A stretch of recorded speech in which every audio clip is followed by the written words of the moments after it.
Hi, you're watching World Business Report right here on News 9 Live. Next 20-25 minutes is going to bring you up to speed with everything that's happening in the world of business, economy, markets and more from around the world. You're watching World Business Report.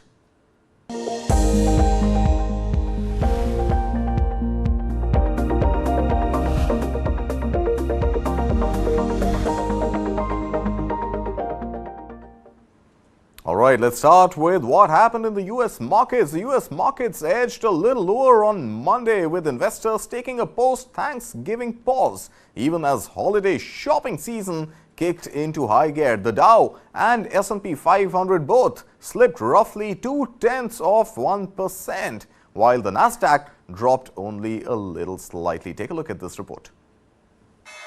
U.S. stocks edged lower on Monday, with investors taking a post-Thanksgiving pause as the holiday shopping season kicked into high gear. The Dow and S&P 500 each slipped roughly 0.2%, while the Nasdaq dropped only slightly. Online shopping deals as part of Cyber Monday were expected to entice shoppers to spend a record $12 billion, according to Adobe Analytics. It's the latest upbeat sign regarding the health of the American consumer, whose spending is responsible for about 70% of U.S. GDP, though Mulholland & Cooper Stock Asset Management Chief Investment Officer Stephen Mulholland doesn't expect this to last. So far, the American consumer has defied all odds, as they tend to do, but probably in 2024, we're going to see the predictions of Walmart, Best Buy come to fruition, where the consumer should weaken into next year. Focus also remains on the Federal Reserve, with the possibility of a rate cut starting to gain ground in mid-2024, according to the CME's FedWatch tool. Monetary policymakers give public remarks later in the week, while the second reading of third-quarter GDP comes out Wednesday and a key inflation report is released Friday. Stock movers included online shopping platform Etsy, which rose nearly 3% on this Cyber Monday, while shares of GE Healthcare fell more than 3%, after UBS downgraded the medical devices company's shares to sell from neutral. All right, that's what's happening in Wall Street. But after Black Friday, it's the turn of Cyber Monday. Deepest discounts were being sought by holiday shoppers in the U.S. ahead of Cyber Monday. Retail experts felt shoppers were busy holding out for the best bargains over the Black Friday weekend. Take a look. US shoppers are holding out for the best bargains. That was the verdict from retail experts over the Black Friday weekend. Analysis by Salesforce shows consumers putting time and effort into finding the best deals.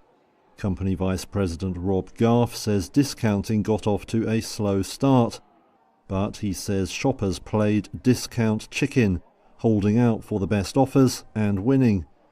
The analysis shows retailers stepping up discounting on Black Friday to about 30% on average in the US. Salesforce says shoppers responded with online sales that day of $16.4 billion in the US and nearly $71 billion worldwide. It now expects similar discounting on the following Cyber Monday, but says there are signs of popular items running short. Walmart.com on Sunday warned of limited stock for some goods. Adobe Analytics predicts US shoppers will spend a record $12 billion on Cyber Monday, up more than 5% on last year. It predicts average price cuts of 30% on electronics and 19% on furniture. Adobe Analytics and data science expert Eric Matisoff says consumers are getting smarter. Shoppers are a little more savvy this year when it comes to technology. So they're using technology like ChatGPT in order to build price aggregators across online websites to get the best price for what they're looking for. Payments firm MasterCard says online shopping is picking up steam again after a post-lockdowns lull when consumers enjoyed getting back into stores. And there we thought discretionary spending in the US has taken a back seat. But given what US citizens are buying, from toys to electronics to beauty products, well, $12 billion worth of sales are expected to have happened on Cyber Monday. And this, of course, after the extremely busy Black Friday weekend. Discount seekers have shopped over 1,000 items each on average, buying beauty products, electronics, toys, as well as apparels. Take a look. The holiday shopping season got off to a strong start at online giant Amazon, according to its Vice President of Last Mile Delivery and Technology, Beryl Tomei. We had a record-breaking Black Friday where we had more sales and more items sold than ever in Amazon's history for any Black Friday. And in fact, on average, customers purchased more than 1,000 items per second through Black Friday.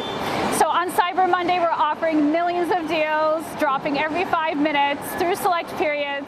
A note from LSEG indicates TJ Maxx, Ross, Walmart, and Costco are also expected to be holiday winners as shoppers look for discounts. Overall, retail sales rose nearly 8% in the weekend leading up to Monday and are expected to climb a bit less than that on Monday, according to Adobe Analytics. Retailers leaned on push notifications, text messages, and video streaming ads more this year to reach shoppers, growing the use of digital marketing 56% compared to last year, according to data from Salesforce.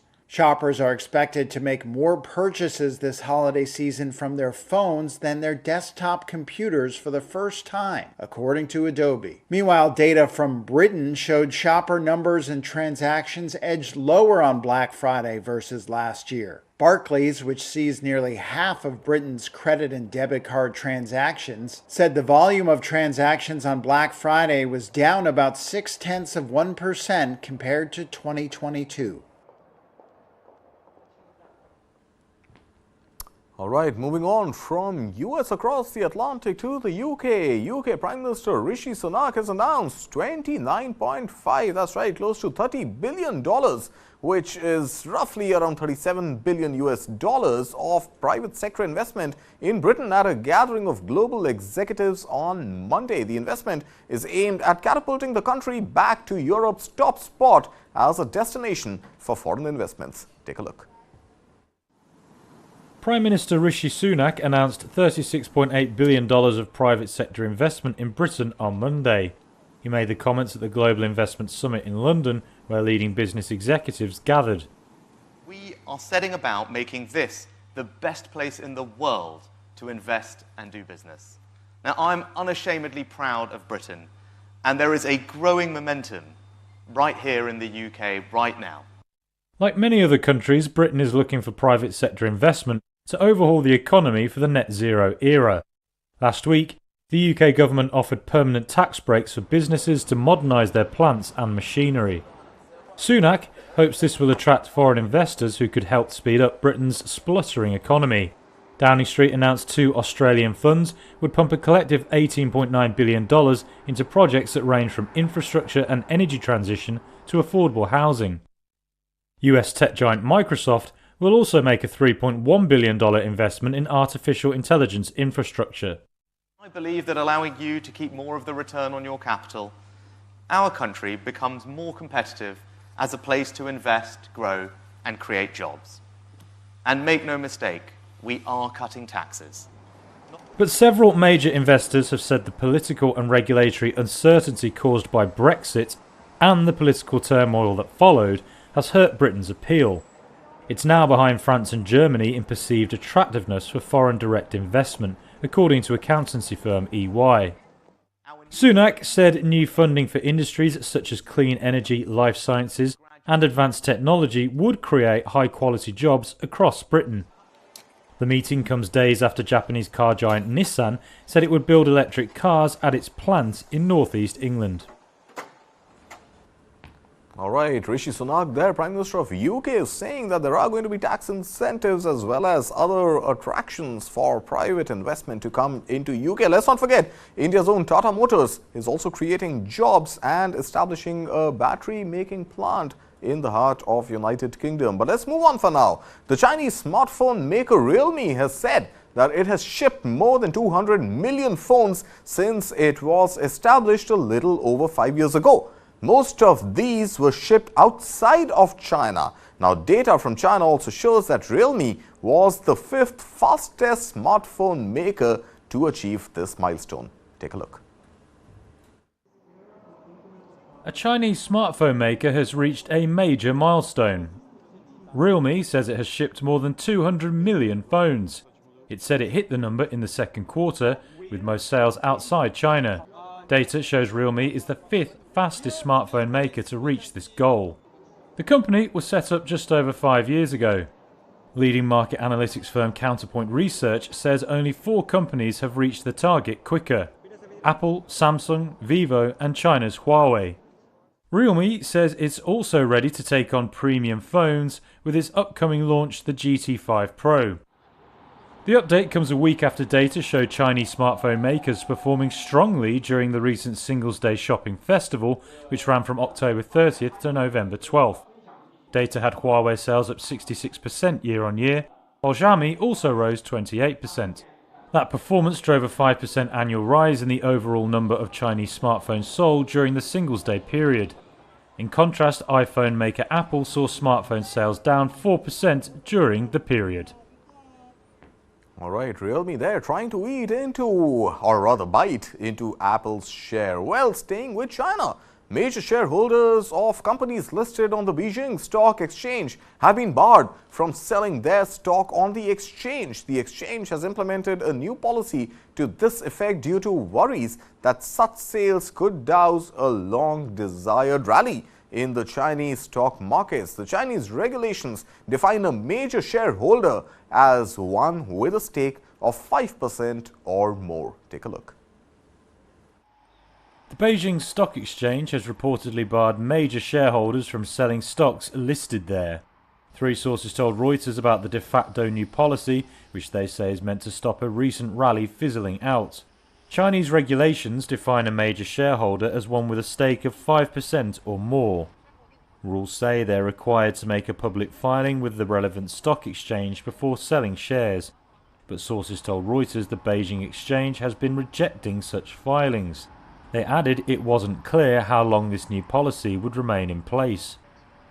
The Beijing Exchange and the China Securities Regulatory Commission did not immediately reply to requests for comment.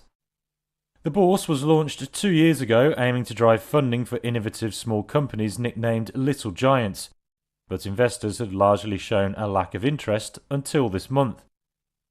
The market's benchmark 50 index surged 46% in November due to recent measures by authorities intended to make it easier to invest there. The Beijing bourse currently houses 232 listed companies with a combined market capitalization of some $50 billion. That's a small fraction of the value of firms listed on the Shanghai Stock Exchange. All right, major shareholders there with stakes of 5% or more barred from trading on the Beijing Stock Exchange. But let's take a break from business for a bit and move on to what else is happening in the world before we come back to a few more business stories. NBA. A brand new museum opened in Akron, Ohio last Saturday. This museum is dedicated to the life and the illustrious career of NBA great LeBron James. Take a look.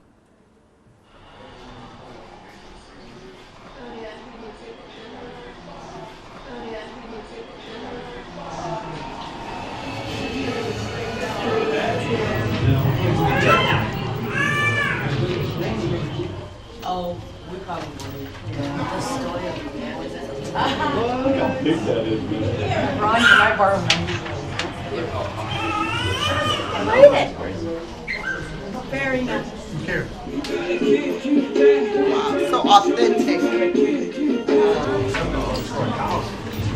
4 years. It's a what?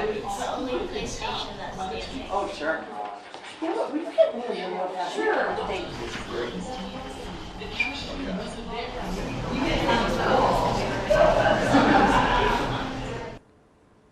Well, a tribute to LeBron James there, but moving on from sports to literature, the London house of one of the greatest icons of classic literature, Charles Dickens, is getting ready for Christmas. Take a look at these visuals.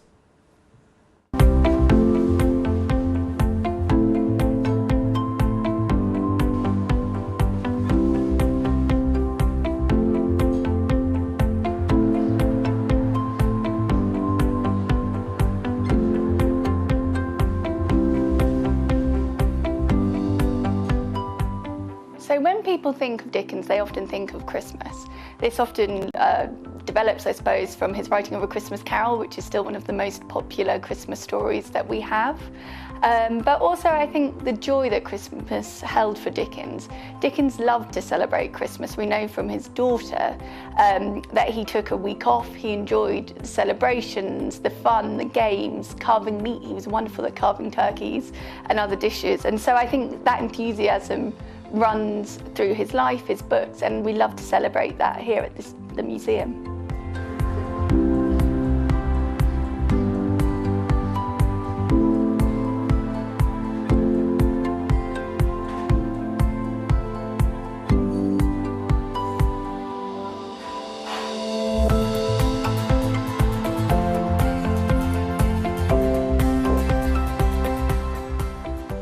What happened was Dickens saw a lot of people in different circumstances and decided that actually writing a pamphlet would just go on deaf ears, that really he needed to use what he could do best, which was of course story writing, to create an amazing story that sort of celebrated the ideals of charity, education, kindness, and thinking about the family at Christmas. And of course that's what he did with A Christmas Carol.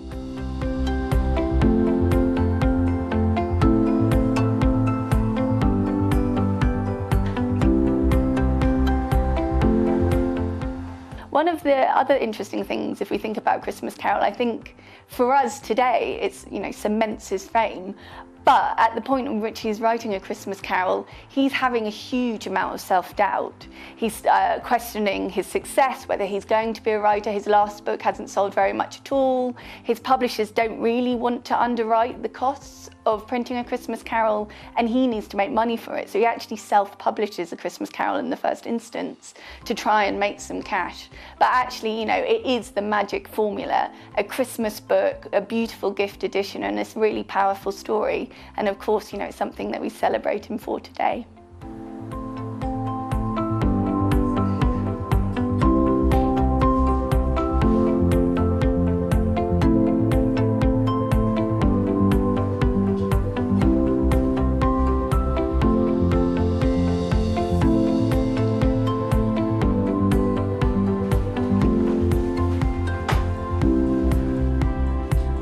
So The Lost Portrait is a wonderful image of Dickens as a young man. It really captures a moment in time whilst he's writing A Christmas Carol, and it was painted by someone called Margaret Gillies, a woman who herself believed in reform, which is what Dickens was trying to do with A Christmas Carol. It was missing for a long, long time. We knew of its existence from an image that's in a book called The Spirit of the Age, that shows Dickens in this portrait, but for a long, long time we didn't know where the real portrait was.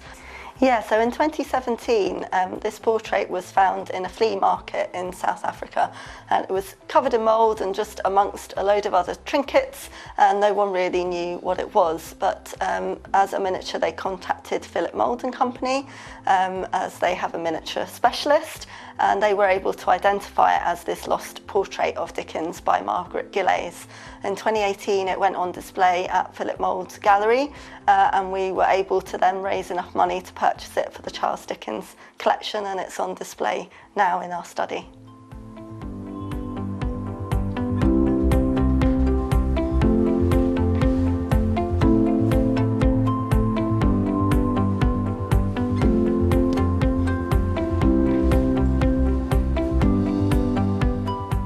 He also got inspiration from the house, as if you go down to our basement and to the wash house there, you'll see a copper, and it's very similar to the one he describes in A Christmas Carol, where the Cratchit family cook their Christmas pudding, and he describes the wonderful scent of the mixture of the laundry and the Christmas pudding bubbling away. In half a minute, Mrs. Cratchit entered, flushed but smiling proudly. Bore him off into the wash house, that he might hear the pudding singing in the copper.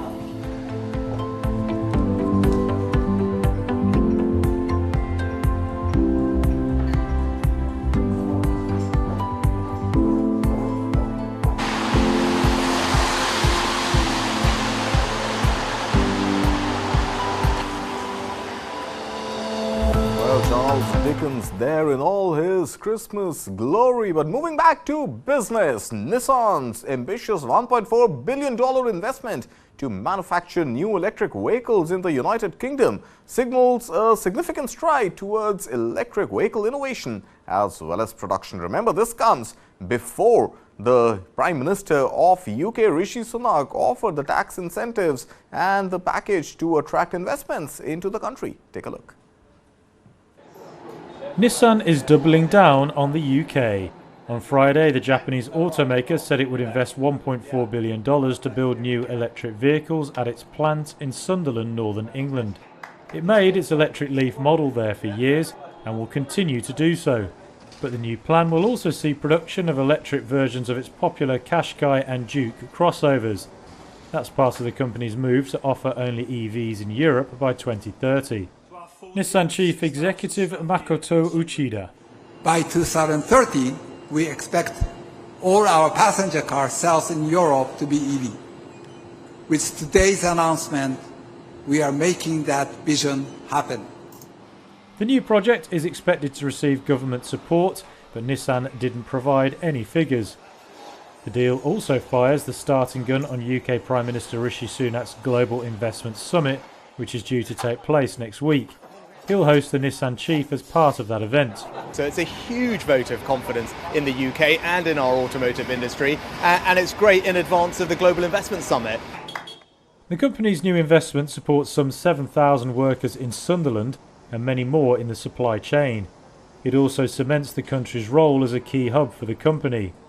Back in 2021, Nissan's decision to invest in battery production there was seen as a key show of confidence at a time when many big firms were concerned about the fallout from Brexit. The new deal also comes a few months after India's Tata Motors said it would invest billions in the UK to build batteries for its Jaguar Land Rover brands. All right, and staying with the UK, especially London, vinyl maker His Master's Voice, HMV, has made a nostalgic return to Oxford Street after a century, marking a symbolic comeback in the ever-evolving retail landscape. Take a look.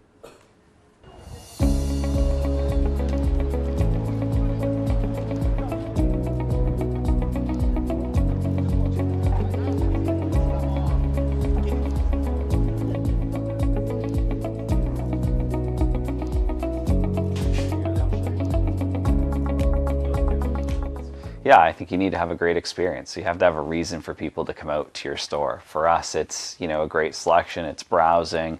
Obviously, we've got our live and local, so we've got a stage here where our bands can come and play. But I think ultimately, if you can't make it a fun shopping experience, then no one's going to come to your stores.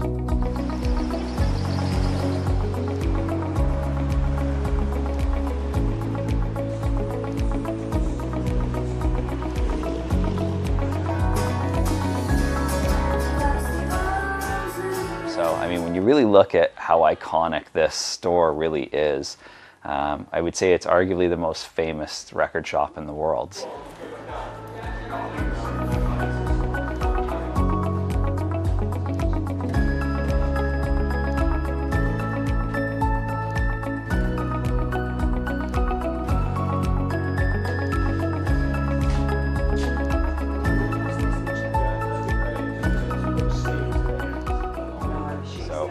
Vinyl, interestingly enough, has pulled in a lot of a younger demographic coming in, and as they come here and buy, they've been looking at some of the band merch and things like that, so we're getting a new customer.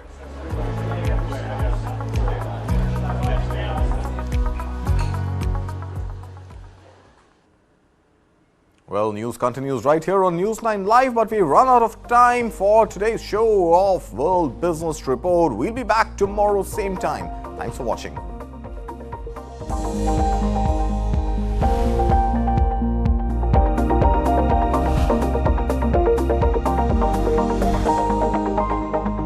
With all this gear, you must be wondering if I'm climbing a mountain. Well, let me give you a wider look of this place. This is Asia's largest mountain of shame. A mountain of waste, almost the height of the Qutub Minar. When you enter capital cities of some of the biggest countries in the world, You don't have 3 garbage mountains waiting to welcome you, depending on whichever side of the city you enter.